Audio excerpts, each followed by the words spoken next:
This is Maggie McCowan, and welcome back to Commute Chats, Season 2. I'm so excited to start the podcast back, and I took about a 3-month break just to kind of figure out what I wanted to do with Season 2, and I'm really excited to start out Episode 1 with Shelbi. She's back. She's on the podcast. Last year, we talked a lot about fitness and health, women in America, last year. And so this year we're going to talk about our weekend together. We're going to talk about a few things that we're into, fitness again, reading, all the things. Today's just going to be a fun intro back into the podcast, and it's going to be great. I'm so excited. I am too. I'm excited for Girly Chats. And this is the first time we're videoing. So this will be on YouTube. You're probably going to be watching it on YouTube. So bear with me as I get the video thing figured out. But really excited to be on video so that you can watch it on YouTube. We'll also be posting Instagram Reels and things like that with all of the content from today. Another important thing about Season 2 is the podcast episodes will be more frequent. I'm not sure quite yet. We'll always have the once a month special guest, but we'll also be working to have maybe even something weekly as the season progresses. So really excited about that. But without further ado, Shelbi's back. So Hi. Super excited. Shelbi and Jeremy have been here since Thursday. And in Atlanta, baby. In Atlanta, our new home, which we talked about last season, we moved. So they're visiting, and we have had a great weekend. We've done a lot. A lot. In 4 days. And we're all actually flying except for Riley back to Michigan tonight. I'm flying back for work. Shelbi and Jeremy are flying to go back home. So we figured it would be fun before we left for the airport to recap our weekend. Yes. I think it's so funny. We planned this trip 4 months ago, and it just so happened that Maggie's coming back home for work this week. This happened last week. No, I literally had my work trip. This has been planned for a long time. My work trip popped up last week, and I was like, okay, I guess I'll just go to the airport at the same exact time. So now we're spending a week. Yeah, 7 nights together. Yeah, I'll be in Michigan till Friday and staying with y'all till Wednesday or Thursday. So it's gonna be great. It was, especially after we haven't seen each other since October. Yeah. Because the last time we saw each other was after we moved up here. They came up here. No, you came up here, and then I came there for work. But it was just me. You did. But it was right after. It was right after. So it's always I need to space my work trips out. I know, right? And then get Riley to come. So yeah, we've had a great weekend. I guess we should start with the heavy hitter is that we ran a half marathon yesterday. Maggie's which first. Was such a slay. Yes. You slayed it. It was my first half marathon. I really everybody's been asking me why'd you do a half marathon? I just wanted to do something new, challenge myself. This is how it hits. It's the next thing. She did a 10K. Next is a half marathon, and she says she won't, but she's gonna do a marathon at some point. Yeah, I said no yesterday, but I need 3 weeks, I think. Yes. To process, if I'm actually going to do it or not. So yeah, I ran my first half. Shelbi PR'd her half. I did. I PR'd. Which is also a slay. On something new that I've been doing, which is slow running. When I trained for the marathon, all I did was run. And I ran, every time I ran, it was hard. I ran, I pushed myself to my absolute limits. This time, I did one long run, and I ran it purposely, at a pace that I could talk at. Right. Slow, chill. It was always chill. And then I did one speed workout that was hard, and I PR'd by 5 minutes. Yeah. There's so much out there, on Instagram that I've been seeing where people, run slow, and I'm 100% in now. I'm here for it. I mean, I ran pretty slow anyways, but, slow to you. Slow to you, however you're running. Yeah. So, obviously, our paces were very different. I had a couple of their friends that ran the race whose paces were all different, but it was really fun because everyone was at the finish line. Yeah. It was very rewarding. I've been training since, before Christmas, I would say, really training. In November, I just started running a couple miles every now and then. Not really training, just kind of getting back into running. And then I really hit the ground running in December with long runs, 6+ miles. Followed an app? Yeah, so I used Runkeeper, which I think is either sponsored by or by ASICS. Oh, okay. Which I didn't really know. And it basically, I did pay for it, like $30. Okay. But I have access to it for a year. Okay. So like if I wanted to do something else this year, I could. But I used that, and it basically like built a program specific to me. I found a lot of programs like run 6 miles, run set like, but for me, it was more specific. I did a lot of like tempo work, a lot of slow long runs. So it didn't get me to like exactly the pace that I wanted to be at, but I think that was because I had knee pain. Yeah. So I had some knee pain, but other than that, like it was great. I could have run it a little faster probably without that pain, but it got you to finish. It got me to finish, and which is a big feat. Yeah. So that's a huge That was feat. my goal, was like to run it faster than I had been running my long runs, and to not walk at all. Yeah. Like, besides getting drinks. And that's a great thing for your first half marathon, just not to walk. So yeah, I didn't. So anyway, so we did that yesterday. It was the Publix Atlanta half marathon through downtown Atlanta. What did you think about downtown Atlanta? It was a really good race. Like, it was a good route. Yeah. I was so shocked at how fast I was running that I was very in the zone. So I did miss a lot of Atlanta. The scenery. Yeah, I had like hardcore rap like going in my ears, and I'm like staring at the ground in front of me like, oh my gosh, like I'm running fast. Like, keep this up. Yeah. So, but Piedmont Park was beautiful. I did like actually notice that. And that's about all I remember. Yeah, I really liked the bridge on like at the beginning. I think it was like before mile 3, there was a bridge, and if you look to your right, it was like a view of the city. I don't remember. No. Okay. And then Piedmont Park. I really also, like, if you're an Atlanta native, I'm not. And so I don't really know the neighborhoods around Atlanta, but Virginia Highland, I recognized the name and like saw the houses. It's so beautiful. I looked up the houses today and they're millions of dollars. So like, congrats to everyone living in Virginia Highland. Definitely some areas that were not like beautiful. Yeah. Some industrial parts. Unfortunately, like a lot of hills. It was all hills. Like, yeah. We were like, oh, the first 3 miles is downhill, which was great, but then we had to go back up. And the last 2 miles were uphill. Yeah. Mostly. Like, a couple big and then small ones too. Yeah. So it never was flat. It was never flat. Ever. I've never, like, I run the Crim every year in Flint, Michigan, and it's known for mile 5 they call them the Bradley Hills. But it's just like a half mile of rolling hills, and that's it. Yeah. This was 13 miles of hills. No. Yeah. It was, that was hard. And I think too, that was probably why I did run faster than my long runs, but not like a minute pace faster. I ran about like 30 seconds faster. If you did something flat, it wouldn't hurt your knees as much because downhills are hard on the knees. And you would run faster. Yeah. But I found that the prep was helpful. Like the running, the eating that I did was good, like leading up like the month of I ate more carbs than normal, but like in a healthy way. So that helped. I felt very like fueled for the race. So that was good. But I think that's a good thing to talk about. Like, you can't just run. Yeah. You need to eat. Like a lot. Yeah. And I'm not really one to like count my macros or anything. So I didn't really do that. I just was like more conscious of like, okay, you need to have a full breakfast this morning. Like not something on the go. So I did that, and we had bigger dinners. Healthy still, but just like more carbs than I would normally eat. And that, I felt like it helped.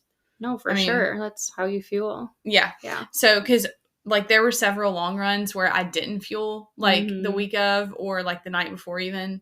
And I was so tired. Yeah. Like real. During the run. And I didn't want to be tired. I didn't want to have knee pain, which I did, but like that went away. Yeah. But I just did not want to be like exhausted, because I knew that just makes it miserable. I would just be gassed and not be able to finish. Yeah.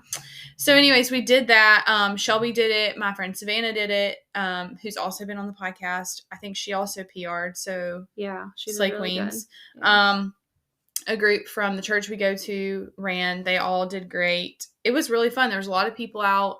The starting and finish was in the Home Depot backyard behind Mercedes-Benz, which was really fun. It was super cool. It was really pretty. I've never done a race that started in a place like that. Like, it was really cool. Yeah. It was cool to like see Mercedes-Benz and then like see it at the end being like, I'm so close. When I saw the Omni Hotel, I was like, you're so close. Yeah. I remember at one point, I think it was before Piedmont Park, there was like a view of the city like really, really far off. And I was like, how am I going to get back there in 7 my miles? Like, I don't know.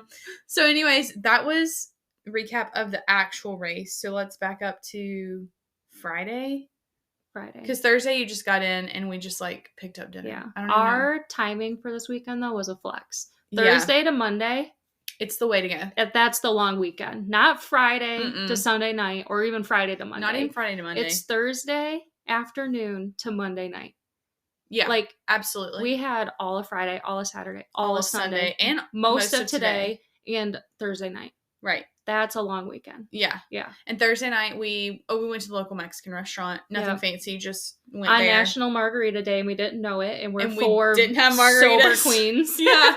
We were like that's not the vibe. And we were like, why is the Mexican restaurant so busy? Like, I knew it was Thursday, right, but it's not that busy on a normal Thursday. Right. And they were like, oh, it's National Margarita Day. Like, okay. On Thirsty Thursday. We're running, on Thirsty Thursday.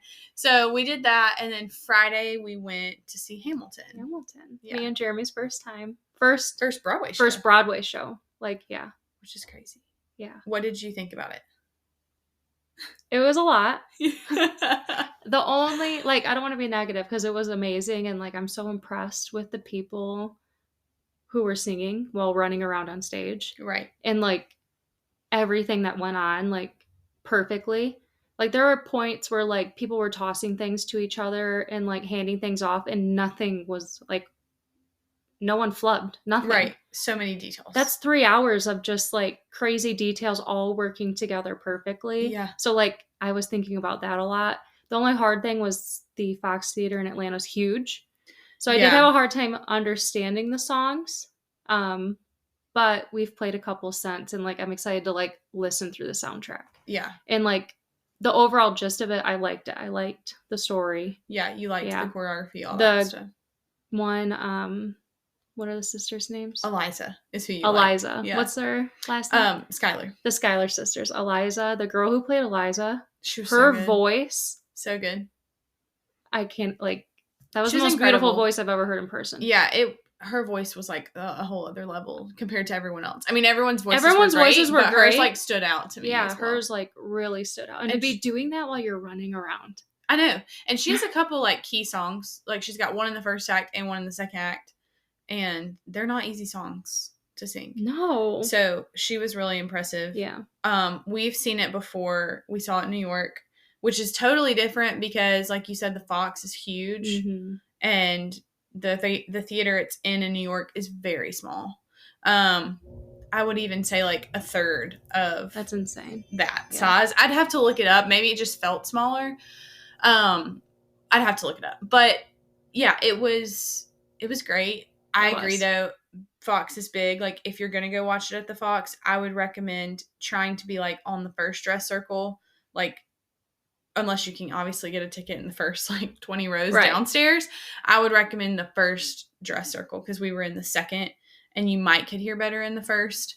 But overall, it was really fun. We went to dinner before that on Canton Street in Roswell and went to Hamilton and then went home because it was like midnight by the time it was over. We were tired. Yeah. And then Saturday was very important because you had your first experience at Waffle House. I did. I've now been twice to Waffle House. Yeah, okay, we went again this morning. That all-star breakfast. Yes. And you had grits I had grits. Like the first time-ish? I had grits like one time, like as a kid, like my grandma made it and I ate one bite and didn't like it. I like them. Yeah, they're different, but I like them. Yeah. Grits are like, I think a Southern thing, for sure. I think so. Because, like you said, it's not really like a common breakfast side in I've had like Michigan. I think cream of wheat's a little more normal. Like definitely it's like oatmeal, cream of wheat, then grits if they have them. If that's even a thing. Right. Yeah. So, yes, we journeyed back to Waffle House this morning. It was so good. And we all the first day we went, everybody but me had All-Star Special. And then today we all had All-Star Special. So that table was loaded. So the table was loaded. And we were like the only people there on a Monday at 9:30. So that was really fun. And then we did go to Ponce City Market. Again. That's where I got my Georgia Peach Atlanta sweatshirt. Yes, from a local company. Yes. Our local business was really fun. So we stayed there for like 3 or 4 hours. We were there for a while because we wanted to walk. We didn't want to like go be couch potatoes because this is the day before the race. Yeah, and I'm so glad we didn't. Yeah, because I felt like it was a good day walking around. Yeah, so we did that, and then what did we do for dinner on Saturday? Oh, we cooked.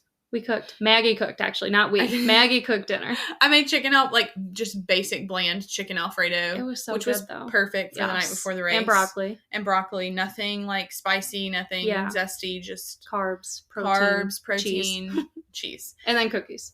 And cookies. And Riley ate and Riley ate all of them, and I got so mad because I was like, we're running 13.1 miles tomorrow, not you. We need our cookies. Yeah. So it was really fun. And then, of course, yesterday we did the race and went to church last night. And then we went back to Canton Street for dinner at Rue on Canton, which I would highly recommend. It's really good. It was really good.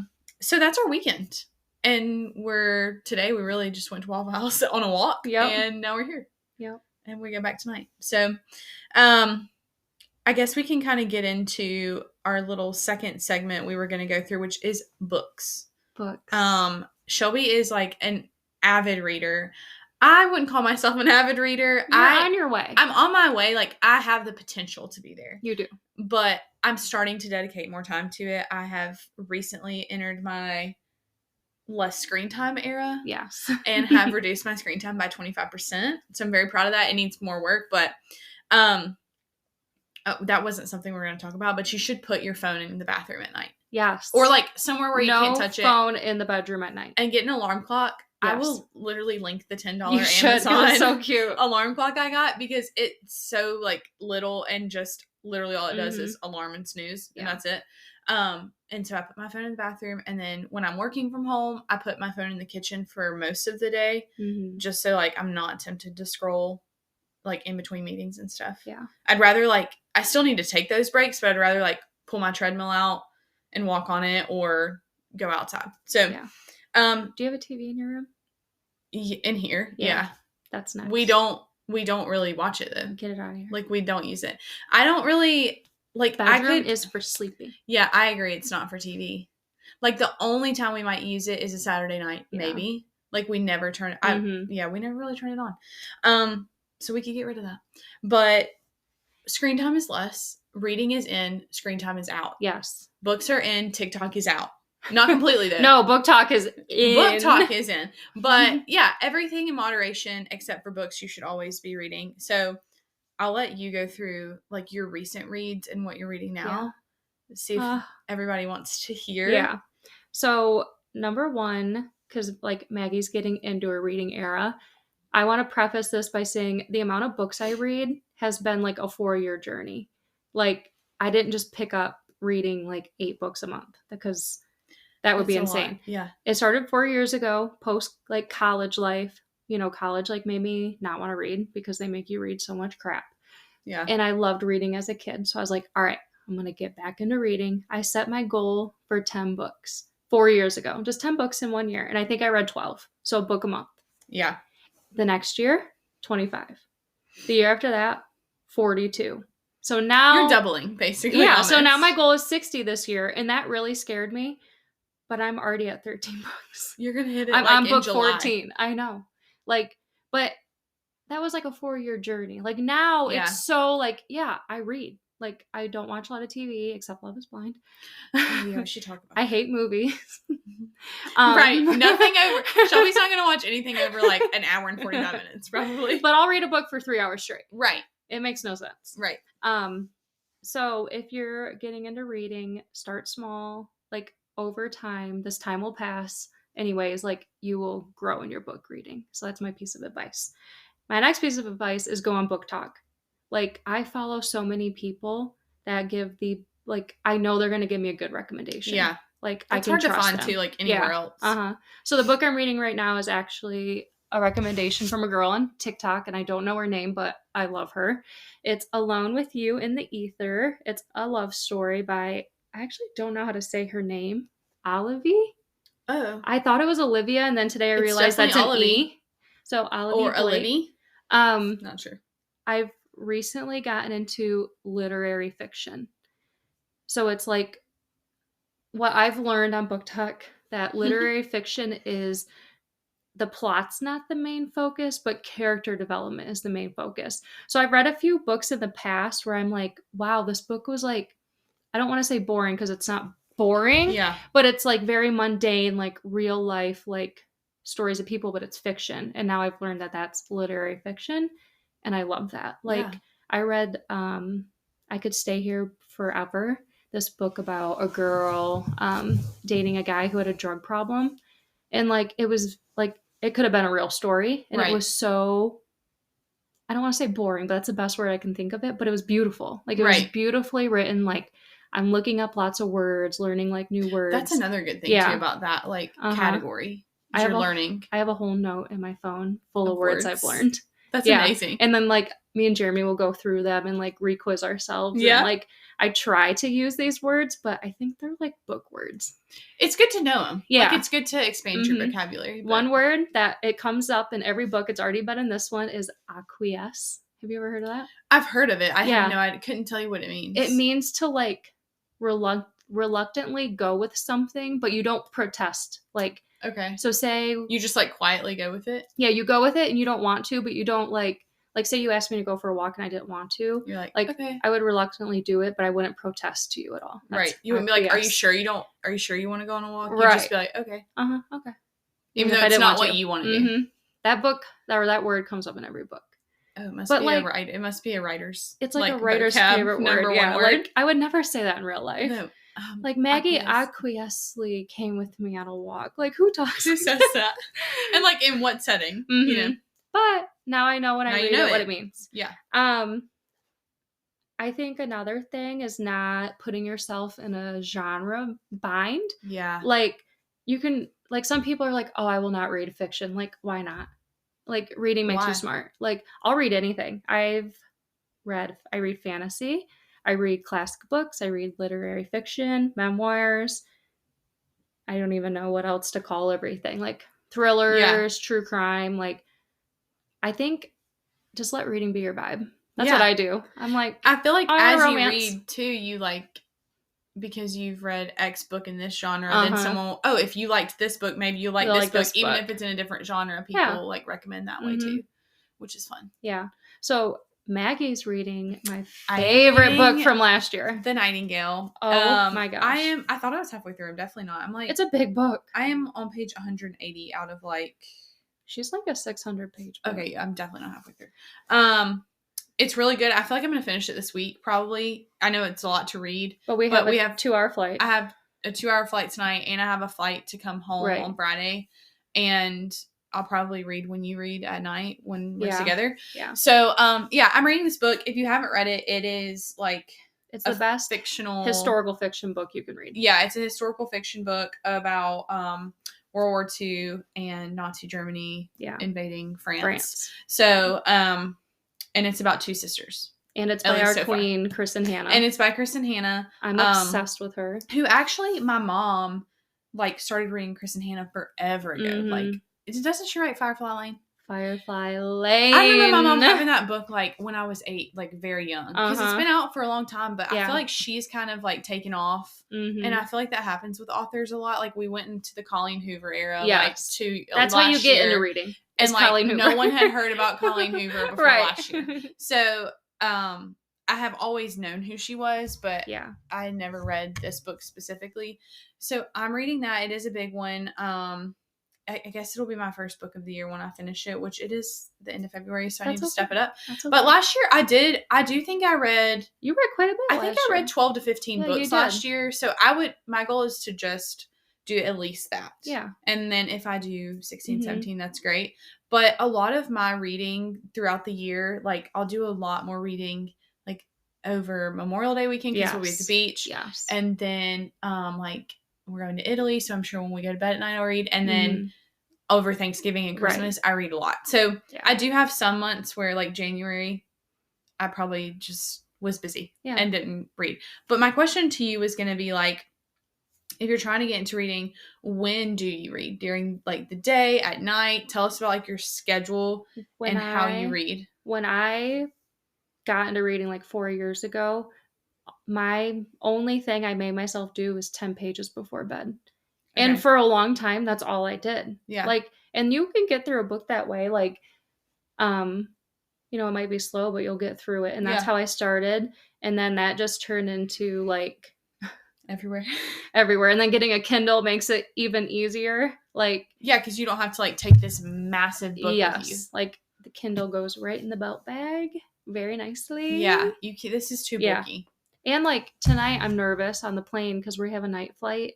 I don't like being the one person to like have my overhead light on. I know, I'm gonna have to do that. And I don't have my book light with me, but I already started a book physical. Like I don't want to like buy it on my Kindle now too. Right. So like a Kindle is so nice for travel reading and like night reading, and it's not heavy. I was very anti-Kindle. Yeah. Now I'm very pro Kindle. Like I think the last just 7 books I've read were on the Kindle.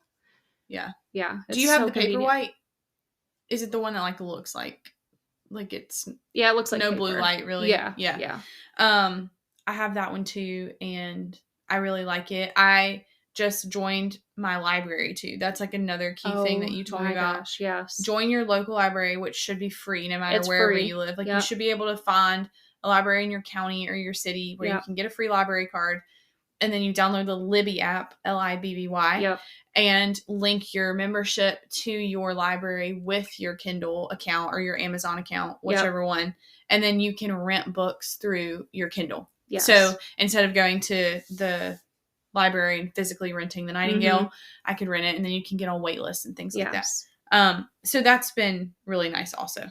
The other good thing about Libby is they make it so easy. Like you get the book on your phone, and then it literally is just like a button, send to Kindle. And then amazing. It opens up. Like it's just like simple. I was like nervous, but it's super easy. And I think it will tell you like, I know the Nightingale's on waitlist. It always is on waitlist. Yeah. But I think it will tell you like X weeks left, how many weeks you have, and how many people are in front of you. Yeah. So which is really nice. But yes, all the popular books are like I've been waiting for I think it's called Beautiful People or something beautiful for like 30 weeks, and I'm still like 5 weeks out. Hello Beautiful. Gosh. Yeah, because it's popular. But once you get it, like then you'll have I think you have 10 days or 2 weeks. Okay. Something like that. Okay. Yeah. And if you're on Libby and you finish a book before your 10 days is up, you better hit return. Yeah. Or else people are waiting extra days when you've already finished the book. Or you decided not to read it. Or you send it back. Send it back. Help a girl out. Same with the library. Like put your books back when you're done with them. Right. Okay, so that's Libby. Anything else on books? Yes, I have one more little note. If you're on TikTok, you've heard about Bride by Allie Hazelwood. Allie Hazelwood is our science romance girly. You've read, I always forget who's read who. What is it called? It's not, she has Love Hypothesis. You read Love Hypothesis, and I read Love Theoretically. Yeah, which were both good. Yeah, so she's like a science, like romance writer. Well, she just wrote her first fantasy book, and it was really good. Now, it was a little... smut? There was smut, but it was a little like... I was like... Like, compared to Colleen Hoover smut, was it more or less? Yes, because there were werewolves and vampires. Right, so it's got a spin I've read A Court of Thorns and Roses. I've read Fourth Wing. I've read Serpent in the Wings of Night. So, like, all the, like, big heavy hitters for, like, and Throne of Glass. Are those all in the same series? They're, different universes. Okay. Like, those are all different, like, series. Okay. And so, like, those all have smut in them. This, next level. I wasn't expecting it because it's like this sweet, like, girl who writes, like, cute little science romances. And the other ones weren't really like that, were they? They were. A little bit, like, minor smut, but it was, like, human and human. This, like, got a little werewolf different. Yeah. But it was, like, this one makes me, like, 10% nervous to, like, recommend to someone. Right. Because they know, like, we read the same. We gave you the warning. Right. Yeah, but it was very, very good. But it's good. Like, if you like A Court of Thorns and Roses, Fourth Wing, like, you'll like this book. And it was a quick one. Yeah. Yeah. So we're hoping to just, like, tying back to this episode, we're hoping that, like, we will be able to record episodes more frequently, us together. We're trying to figure out, like, how to do that remotely, because that's a whole other, like, podcast setup. But I was thinking when we do, like, whether it's weekly or every 2 weeks or something, we should go through our Goodreads. Yes. Like, on what we have on our list, because like if you don't have Goodreads, basically social media for people who read, and you can see what everybody's reading and what they have on their list of what they want to read, which is what I like to do because I like to go to like my friends and see how much we have similar. And I try to clean mine out every now and then because I have like old stuff on there that I really don't want to read. And then I have some books for work, like things that I want to read to better myself at work or whatever. Right. But yeah, we should do that. We should in our future. And I know recordings. Like I love if someone I know who reads tells me like you should read this book, I'm like, there's no question in my mind, like I'm going to read that book. It makes it so easy. Right. Or if I see a book at the library or at the bookstore and I'm like, oh, this sounds good. And then I go on Goodreads and it has bad ratings and no one I know read it. It makes me anxious. Like, what if I waste my time reading this book? Where if Maggie's like, oh, you got to read this book, I'm like, done. Yeah, it's much easier. It is. And it's also nice because like there's books about specific topics, like maybe non-fictional or like self-help books. I'll look up on Goodreads and then it'll show me, like you said, like, oh, so-and-so's already read this. Yes. So it kind of helps me eliminate books as well, like in its specific genres or categories. So that's our segment on books. Reading girlies for sure. Our next segment is like completely different. Completely different, but it's fun. So if you haven't noticed, this episode is like less of a like interview. It's more like this is like our fun segment of Commute Chats. Like hopefully you're listening to this on your commute. I don't know giggle. When this posts getting and a book you get rec. a good laugh, a good book rec. This is supposed to be our carefree segment, not interviewing someone. But the next topic is football / Taylor Swift. They're hand in hand / NFL / college football / Eras Tour / Travis and Taylor. Tailored. Which I think their couple's name is Tavis. I hate that. I don't really like it, but it's better than Trailer. Okay, they're both horrible. Neither are good, so we're going to say Taylor and Travis. Yeah. So let's start with football because, as you all know, I'm an Alabama fan and kind of brought like Shelbi and Jeremy into the world of college football. Have we ever talked about this on the pod? Maybe like briefly on our last episode, but if not, they can listen to it again. I'm sure they'll love it. But yeah, so what? Like when we moved to Michigan and we became friends. Yeah. I grew up in a football house, which made me hate football. Yeah. Maggie grew up in a football house and ate that shit up. Yeah, I did. I really did. She said roll tide. I did. Roll tide every day till I die. I don't know why it like rubbed me the wrong way so much, but it did. So meeting Maggie, I'm like, wow, this girl roll tides. She loves football.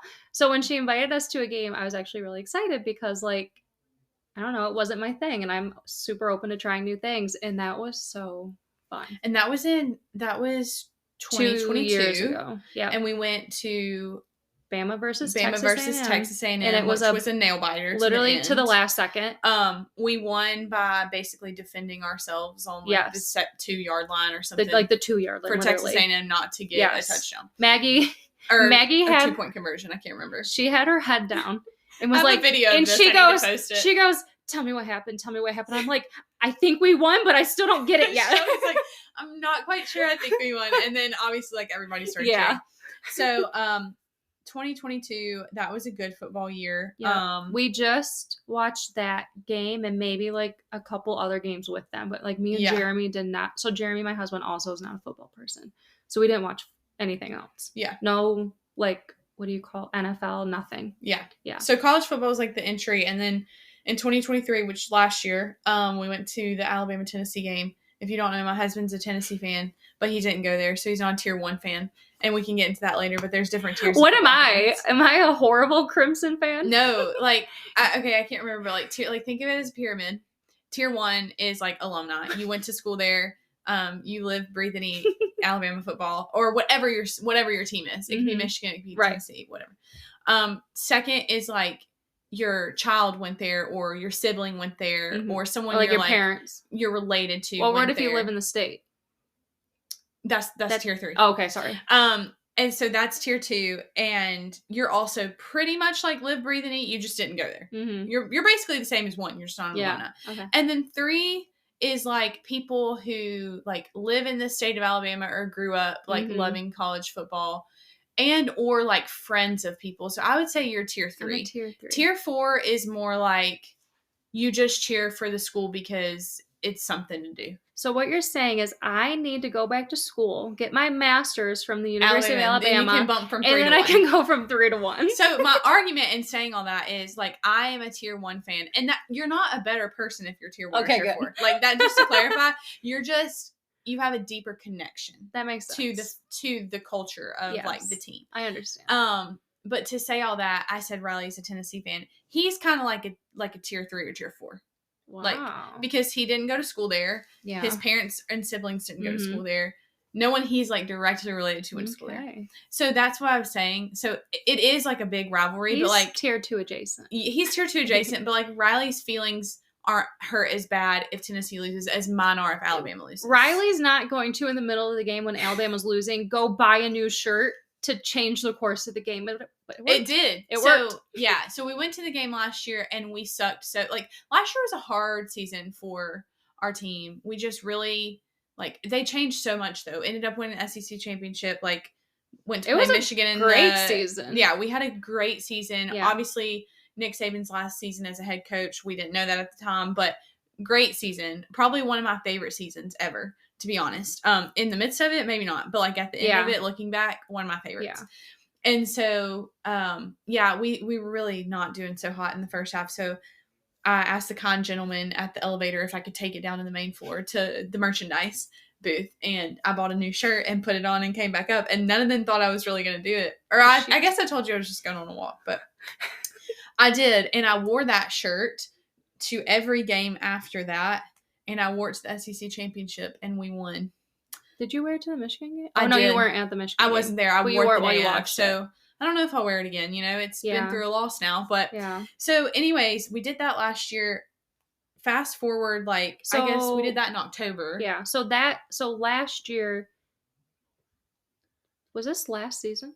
Yeah. Okay. So we watched every game. Yeah. We watched every Michigan game. We watched every Lions game. And we watched a lot of Alabama games. And you went to a Lions game. We went to a Lions game. Like, you entered more into your NFL era, too. Like, I get it. It's so addictive. Saturday, Sunday football. It's the best thing you could do. When college ended and all we had was the NFL, I was heartbroken. It's wild. That made me want to watch Lions even more because it was the only game I was getting. Right, which is nice that you get that, like, there is some overlap, but then you get this whole additional, like, couple months of NFL that you don't have when you're in college football. And then we got into sports betting. So then we were watching even more football. What's the app? I don't know what he uses. I just help, like, bounce ideas off for his parlays. Right. And it's fun because it'll be like, and they got more fun because of Taylor Swift. Like, there were parlays for, like, if Travis scores a touchdown, it'd be like the Taylor bet. And it'd be like, if Travis gets the first pass and completes a touchdown just or something. Saying, the Super Bowl game, Travis really let us down. We had a 6-way parlay. Everything hit except that guy did not score a touchdown. What happened? I know. I don't really know. He had some great plays, but never in the end zone. Him and Patrick Mahomes had the most, like, postseason touchdowns together, and then he doesn't do one at the Super Bowl. I know, and you made a bet on it. And I would have won $500. I know. And that's how it goes. So, yeah, the Super Bowl, we both watched. We weren't together, but we both watched it. I think the Super Bowl every year has, like, increased in viewers. But I would say there was... No, this year it was like It was 7... the most this year, though. Ever. Yeah, it was. Like, it steadily increases every year, but this year I think it made a bigger jump. Because of Taylor. And, like, everybody can be like, oh, it's such a great matchup. It was a horrible matchup. No one wanted that. A boring game. Horribly until boring the game. End. I went to bed at overtime. Like, it was so boring, and the whole first half I could have, like, done without. You could have done anything else. So...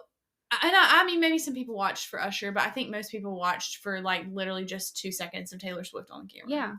Not the 2 hours everyone thinks she's on screen. So, whether you like her or not, hopefully if you're listening, you like her. But I'm a Swiftie. You're Swiftie adjacent, is what we call you. Yes. She's not like, you listen to some of her music and you like her. Yeah. I listened to Midnights for the first time all the way through on this trip. And I liked it. What were your tell them your 2 favorite songs now. What's the slow? Sweet Nothing. Sweet Nothing and Mastermind. Yeah. 2 great ones. Yeah. I never heard those and I really like them. So I read this, I don't even know. I can't remember the numbers now. I'd have to look it up. Let me see if I can find it. how much girls. she brought to the NFL this year in money. Yeah. And, like, getting girls our age to watch football. So sweet. It and, is. like, young girls with their dads. Yeah. Like, I saw this video of these Chiefs fans because, they won back-to-back. And so it was, like, last year it was just the grandfather and his son. So the dad of the daughter. And then the next year it was, like, the grandfather, the dad, and his 3 daughters. That's it was so sweet. So I just really, like, don't understand how you can hate that. I guess you just, like, don't want anybody to be happy in life. But according to Eric Smallwood, president of Apex Marketing Group, Taylor Swift has generated $331.5 million in equivalent brand value for Travis Kelce's football team. That's insane. Also, New Heights, their podcast, has gone from, like, it was probably in the top 10 of sports podcast to, like, number 5. We're listening to it. 2 girls. We're listening to it. And they call them, what do they call us? The 99%ers? Or 92%ers. Or 92%ers. Like that, which is really funny. I looked that up. It's like 92% of the time someone does something. In a podcast? No, in football. Like the Eagles. I forget what they do. I don't think it's a 4th down. Interesting. It's Maybe something. they convert a 3rd down. Maybe. Probably. It's something. So yeah, I would just say, like, to anyone that wants to hate or whatever you want to do and how you prefer, I would just say it's brought people together in a different way.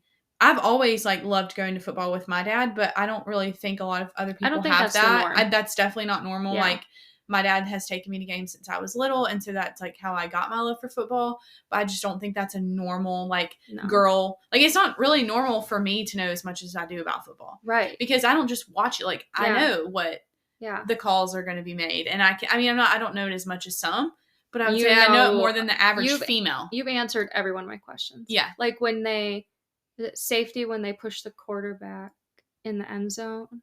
What's the end zone thing where you get the ball in the end zone? Safety. Yeah. I saw that for the first time. I'm like, Maggie, what's happening? Yeah. So, oh, honey, that's a safety. Oh, sweetie, that's a safety.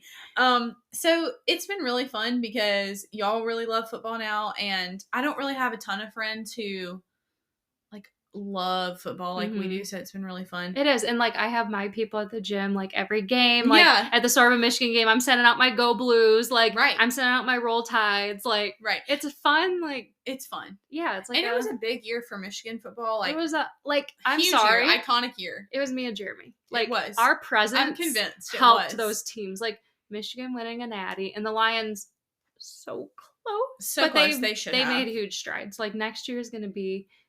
I think these boys are starving. Like, they are going to be ruthless. I think this was definitely Michigan, University of Michigan's time to win, as much as I don't want to say that because I'm an Alabama diehard. It was really hard. It was tough watching that game. Like, I was so happy for Michigan, but I was also sad for Alabama, but I was really sad for Maggie, and I felt bad that, you were happy. State's team beat her state's team.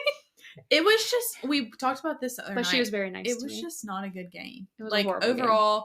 Honestly, like, that should have been the national championship game, like, in hindsight, because then the national championship game was, like, random and also kind of weird. Yeah. But speaking of national championship, we have their coach from Washington now at Alabama, so who knows what next season will look like. When Saban announced retirement, I was at work. And Riley, Maggie's husband, starts calling me. And I'm like, I didn't know at the time that he had retired. I'm like, something's wrong. Like, Maggie's in the hospital. She's in the hospital. Riley does not call me. Right. Like, that's never happened. I'm like, something is wrong. So I text him. I'm like, is everything okay? Like, I'm working, like, literally on my watch. Like, he goes, she just wanted you to know that Nick Saban retired. She just wanted you to know. It's my favorite part. Like, we were on a walk. My chest was sore. I thought something was wrong. I induced anxiety for no reason besides the fact that a legend has retired. But yeah, it was just a weird time because Michigan had just won, and then it really wasn't that long after Saban announced he was retiring, and I'm still not convinced he's retired. He retired, but he already has like 3 different positions now. Right. Like he's on still in the world. The board at Alabama of, like, I don't want to say board, but like of athletics. Yes. Like, he has a say, and he's going to be on College Game Day every Saturday, which I'm very excited about. So I'm not really, like, I'm sad that he won't be on the sideline, but I'm interested to see how Michigan and Alabama season will be next year because we both lost our coaches. Yep. Michigan's losing JJ. And Corum. Yeah. So it'll be really interesting to see how that, and then, like, NFL will be interesting, too, because can the Chiefs have a three-peat? A three-peat. Yeah. And, too, our college football playoffs is totally different next year. Oh, yeah. That's 12 teams. Yeah. So, really, like, it is going to be a completely different landscape next year. I'm hoping that even with our new coach, we can swing into the 12 team. That'd be cool. You know? But, I don't know. I'm trying to figure out which games I want to go to this year. Alabama is hosting Georgia at home this year, which is very rare. We normally don't play Georgia in the regular season. Oh. So let's go. I want to go. Yeah. So that's at the end of September. Perfect. So I'm hoping we can snag some tickets to that. I don't even care where they are. I just want to go to that game. Yeah. Because it's in Bryant-Denny. And, you know, the last time we played Georgia, we beat them. Yeah. Honestly, that was my national championship because we almost didn't go to that game. Right. And we couldn't find tickets. The tickets, it was in Atlanta, so everybody wanted to go. And I don't know, my dad just pulled some miracle and got us tickets. And now, looking back, I'm super glad we went because that was our last game together with Saban as a win. Oh, yeah. So sweet. It was like my national championship. I just wanted to beat Georgia so bad. Sorry to all my Atlanta girlies that are listening. I love, like, all the teams Bama fans hate. There's so many. There's so many. We don't like the SEC is such a hatred. Like in your conference, it's like everybody just hates Ohio State. Right. It's Michigan, Ohio State. Yeah. That's it. Yeah. It used to be like Michigan State, but Michigan State they stink. They stink so bad. So here, you typically will have at least 4 SEC teams near the top. Yeah. Let's say 15 to 20. Yeah. So it's just a lot bigger rivalry. I love it. That makes football so fun. It does. The rivalries, sports betting, but not a lot. Don't gamble your life away. Like we literally gamble like $25. Right. And you can gamble a little bit to try to win a lot. Oh yeah, like a 6-way parlay. Parlays are crazy. Yeah. But sometimes, like 2 years ago when the Chiefs played the Eagles, which is funny, I was cheering for the Eagles to win because Jalen Hurts, their quarterback, went to Alabama when I was in college. And we did this like 6-way parlay. We were gonna win $1,200. We put in like $50. All of them got it except the Eagles winning. Everything hit except Eagles winning. And we were like, just hurt. It hurts. So yeah, it's also fun to do Super Bowl squares. I don't know if you've ever done that. I haven't done that yet. It's and fun. I still don't understand. You have to have a group of people. Yeah. You have it, and it's like numbers across the top and numbers across the bottom. And it's like the score at halftime, I think, and the score at the end of the game have to be the top is the last digit of the home team. And the left is like the last digit of the score of the away team. So if it's like 21 to 21 at halftime, whoever's on 1-1 wins that square. Okay. So like that's insane. People always get the like squares first that are like numbers of 7 that are repeating, or numbers of 3 and 7 that are repeating. Right, that makes sense. Like 10 to 21. Right. Like no one's gonna put an 8 or something like or like a whatever a 7. So, football girlies. I mean, we read, we watch football. Yes. Those are our hobbies. And Taylor's outfit at the Super Bowl. She slayed. I mean, I know it's like common to talk about that she's not really the best dressed. Do you agree with that? As a Swiftie? I think she dresses cute. Like, she dresses like I would dress. Like, she dresses like I think I like just normal. Like, she's not, for a celebrity, I feel like she should. You dress better than her. You think? Yeah. Like, I feel like that's just not what she has time for. But she has a stylist. Like, she looked horrible at the Grammys. I'm sorry. You didn't like the fit.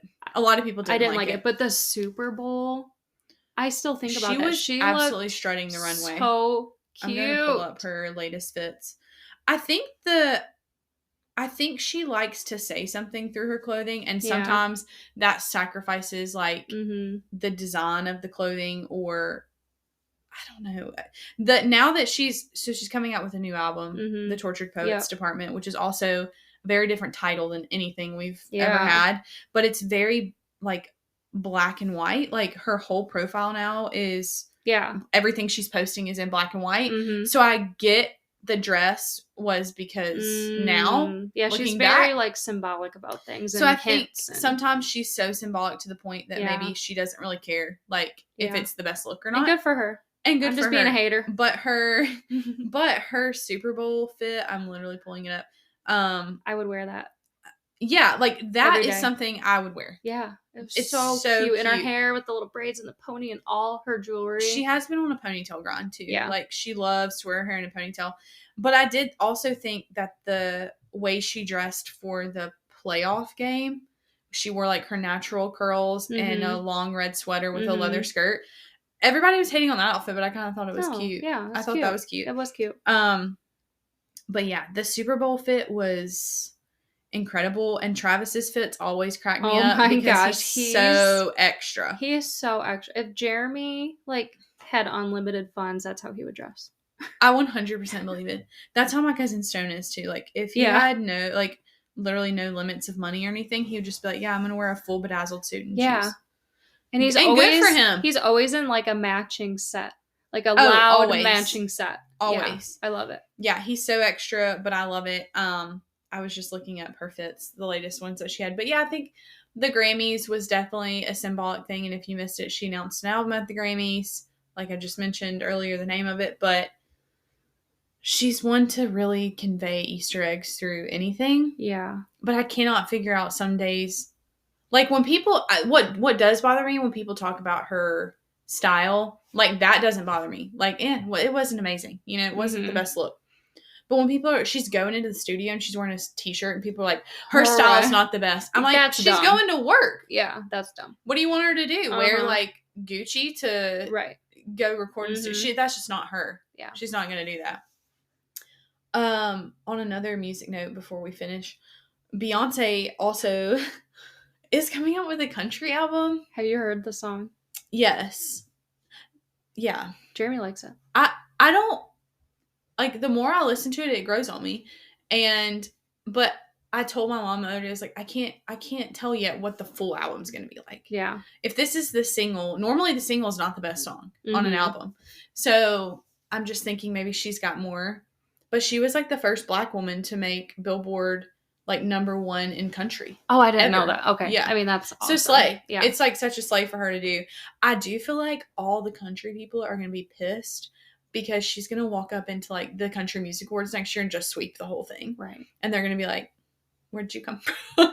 I want to hear your opinion on this because Maggie and Jeremy are like music and I'm not. I like to listen to music, but they're like musically inclined. So Jeremy corrected me. I guess my thoughts are wrong.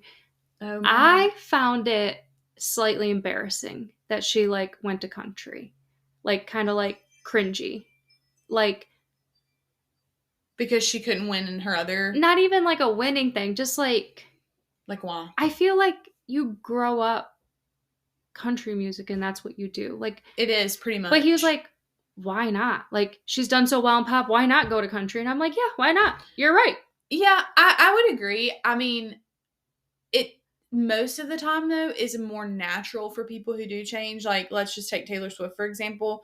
Her first 2 albums at 15 and 16 were country. Yeah. But then she had this natural progression to pop. Yeah. It wasn't like... This is like... She went from like country to country pop to pop. Now, then she kind of hit us with like Folklore and Evermore, which were completely not pop. But I don't know. I can make excuses for so why am I not judging Taylor for all that? This just feels so It's like... random. Boom. And it's also like she's been R&B or pop, I guess. Hip-hop. Yeah, forever. And, like, all her albums have not sounded the same, but, like, been the same genre. They're the same vibe. I think it's just shocking that someone would go to country because I feel like sometimes country is not the most popular. Right. Like, most of the time, the Grammys, album of the year is not going to go to a country artist. They'll win country album of the year. Yeah. So it is interesting. I also thought it was interesting at the Grammys. You didn't watch the Grammys. We talked about this, right? I didn't, but I listened to the toast. You don't have to watch. Yeah, so you don't have to watch the whole thing. But Jay-Z, is that Beyonce's? Yeah, yeah. I don't know why I blanked on that. He like came up and did an intro, and he said Beyonce has never won Album of the Year ever. That's insane. Which is like a weird thing to say. in front of everybody, but like maybe everyone should be reminded that she hasn't won album of the year, which is crazy to me. Yeah. Because I've been listening to her like hits forever. Oh, forever. And everyone knows who Beyonce is. Who like love her. Yeah. And I feel like she's the same popularity as like maybe not Taylor right now, but Taylor 2 years ago, they're about the same. Yeah. So anyways, I think that's interesting, but the song's not bad. It's not bad. It's just like just different. I can't get over that I'm listening to Beyonce. Country. Yeah. And she has been hinting at it, like she wore a cowboy hat to the Grammys and she went to the CMAs and did a presentation. So I think she's been trying to like tell us, but no one thought that she would ever go there. Right. Like no one thought Beyonce would do a country album. Maybe she is leading the way to like stark just change. Yeah. Like it is normal to like do a country and then a rock album. And then hop over to a different genre. Because why can't it be? Yeah. So anyways, country music. Beyonce's going country. Yes. You also have started listening to country music lately, which is shocking. Maggie's my number one influencer. I love influencing people. Yeah. Like, I've been Southern charmed. You have. Because now I'm not a huge country musicer yet. Who knows? But Morgan Wallen. You love him. I love Morgan Wallen. Actually, you should see him in concert. I feel like you really love him that much. But his concerts are expensive. I'm not a concert girl. Oh, yeah, you're not really. I'm not. Yeah. I have like a noise thing. And also it's longer than 2 hours. And a length thing. Yeah. I have a noise thing, an ADHD thing. Yeah. That one, Morgan Wallen, though, I trained this guy. And I trained him at his office at work. So he was in control of the music. And he put on country every single time. And I trained him 3 times a week. I'm like, oh my gosh. Well, then I found myself at home going, last night we made the liquor talk. And Jeremy's like, what are you singing? I'm like, you have to listen to this song. That is so funny. I'm obsessed with that song. And then like that, now I like Morgan Wallen. Yeah. Not everything, but a lot of things. Yeah. I grew up listening to country music and actually stopped listening to country music almost completely in college. Mm-hmm. And because I really just didn't have time and started listening to pretty much only Taylor. Mm-hmm. I was always listening to Taylor, but then I kind of transitioned. And then after college, I'm kind of getting back into my country era. Oh, she's in a Garth Brooks I'm in a Garth Brooks era, big time. I really don't want to admit what song because I'm embarrassed. No, what's the name? It's called Callin' Baton Rouge. Callin' Baton Rouge. And I hate LSU. So it's hard for me to admit that. Like, I almost posted on my Instagram story with me running to that song, and then I took the song off because I didn't want people to know that Southern football rivalries. I love it. I don't like LSU. I've never been to Baton Rouge. Mm-hmm. I don't care about Baton Rouge. I don't care. Right. And that's okay. You can like the song but and hate the them. Song is honestly legendary, iconic song. And Garth Brooks is in a residency in Vegas, so she's trying to go. Somehow finesse a trip there. Probably not going to happen because we're going to Italy this year. But I am re-entering my country era for sure. Yeah. Unfortunately, last night made y'all suffer and listened to Beer for My Horses by Toby Keith and Willie Nelson. I wasn't into that. Honestly, I wasn't either, but I felt like, well, why did I start singing that song though? I started singing it. I don't remember. And then we played it and y'all were like, what is this? And we listened to Dixie Chicks. The Chicks now. I think you were gonna play. I was gonna play Kenny Chesney. Yeah, Kenny Chesney. But which Kenny's a bit different. He's like beachy country music. Okay. Kind of like Jimmy Buffett. Have you ever heard him? A little bit. Yeah. Yeah. He's kind of like a Jimmy Buffett. Like you want to listen to him while you're laying on the beach. Okay. He's not really like country. Right. And we're going to see, me and my mom and dad and Riley are going to see Kenny Chesney in May. So I'm excited about that. But yeah, country music era, here you come. I know. I mean, and Fast Car. Of course. Right. Yeah. I mean, and that's a good you need song. To watch that with both of them because the Grammys. That was like probably the highlight of the Grammys besides Taylor announcing her new album for me. So anyways, that's all we have today. We're at like an hour, so we should probably wrap up. But thanks for joining the podcast again. Thank you. I'm excited to like have video and audio for everyone to watch. This will be on YouTube, and I'll make sure to post all the links on Instagram. And as usual, if you've enjoyed our podcast today, please subscribe to the YouTube channel that I'll be creating. Woo. And follow us on Instagram at at Commute Chats. It's like literally that simple, Commute Chats, where I'll post all the links, all the content, everything that you need to find us. And if you liked the episode, please leave the review on Apple Podcasts or Spotify. We're found on both. Other than that, I guess we'll see you later. Roll Tide. Roll Tide. Bye. Bye.